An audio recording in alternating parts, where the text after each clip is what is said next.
first part I'm going to talk about is men. I don't know why I should. You know, my mom is probably turning over in her grave because I'm not doing ladies first, because you always do ladies first. But for some reason the slides came that way.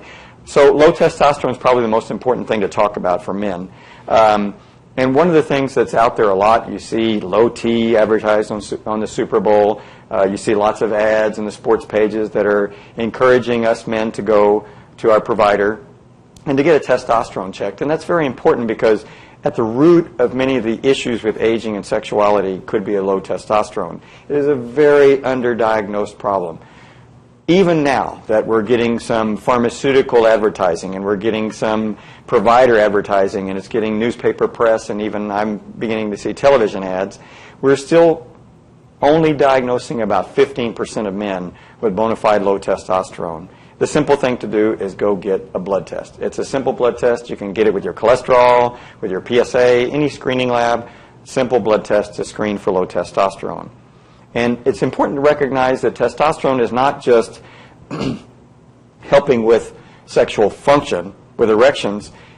It helps desire. And as you'll see in a moment, desire in men as we get older becomes more like desire in women. Granted, when we're young, desire is autopilot. As we get older, we need more.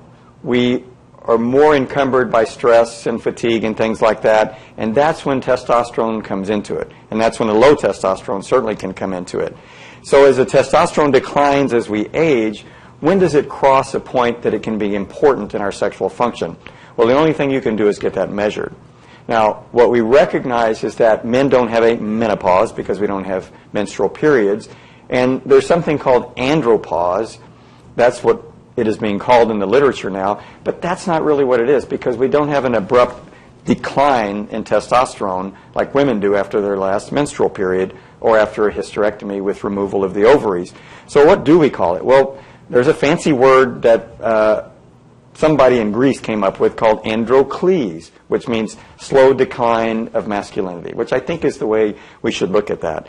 Testosterone declines about 3% per year after about age 35. So when do you get to a low? Well, that depends on what you were starting with. So a man who started with a relatively low testosterone will certainly have a low level much earlier than his colleagues who started with a higher level. Having said that, every man needs a different level, and since we don't know where you start, we have to rely on overall lab values to decide who needs to be treated. So subtle things like lack of energy, lack of ability to exercise, inability to lose weight with the same amount of exercise, eating less and gaining more. These are the things that happen for men with a low testosterone. Changes in sexual function, of course, with loss of erections, but more importantly, loss of sexual desire. So this is when I see a man for low testosterone. Usually his wife is bringing him in and he said, this guy was on autopilot for 20 years and now he couldn't be bothered. I can walk around naked, do anything I want, and the guy will not move. I can't budge him. Well, he probably has a low testosterone. So don't think that he doesn't love you anymore, he's no longer attracted, he's having an affair. Think he might have something physically wrong. Think that first. And so other things that are more subtle, such as mood changes, depression, get all this? This is sort of the things that guys experience as they age. So how do we differentiate the guy who's just getting older and working too hard and the kids are stressing him out and the finances are stressing him out?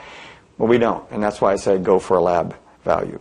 And it's very easy to give hormone replacement therapy for men. There are shots and there are gels and there are long-acting pellets that can be given, and it's very easy and very safe. So erectile dysfunction. Recognize that, again, as men age, and studies have shown that there is a decline in erectile rigidity for almost all men after about the age of 35 or 40, even those that don't complain and even those whose partners don't complain. Well, recognize that other medical illnesses such as diabetes, hypertension, heart disease, high cholesterol, and the other things that I talked about, emotional or psychological distress, smoking, excess drinking, alcohol, these are things can affect your sexual function even if overall your other physical functions are good. So many times declining erections, inability to maintain an erection, a lot of times the partner is kind of sheepishly saying, no, it's not as firm as it used to be because ladies are so nice to us. They're not going to hurt our feelings. And so they're the ones who can tell me. And just the other day, the guy shook his head, no, I'm not having a problem. And she's going in the background, you know, very quietly letting me know that, yes, there is a problem. So obviously the blue pill is out there. Viagra been out there for the longest period of time. There are two others called Cialis and Hlavinka. They're all very effective, all very safe within certain limitations. Ask your doctor about that. There's a new one called Evenafil. We don't have the trade name for it yet, what the brand name is going to be. And this one's going to be a much faster onset. It could take effect as short as 8 to 10 minutes. So for the clinical trial, the ladies were given a stopwatch. And so they were told to hit the stopwatch when their gentleman took the pill and hit the stopwatch again when all was good to go. So we'll see if they're able to make that claim. There's something called a VED, or vacuum erectile device.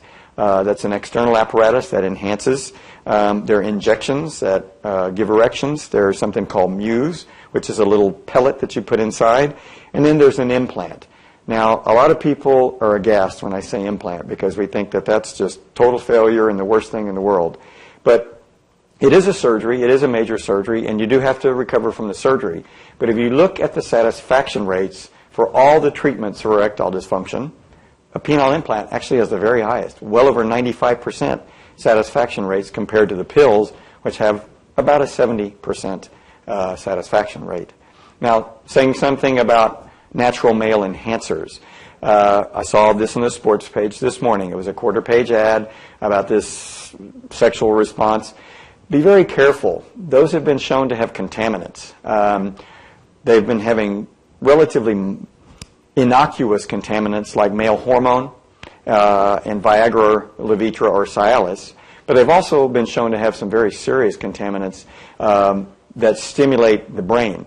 Many of these are much like amphetamine-type medications, which basically make the mood better, and so they enhance the sexual response.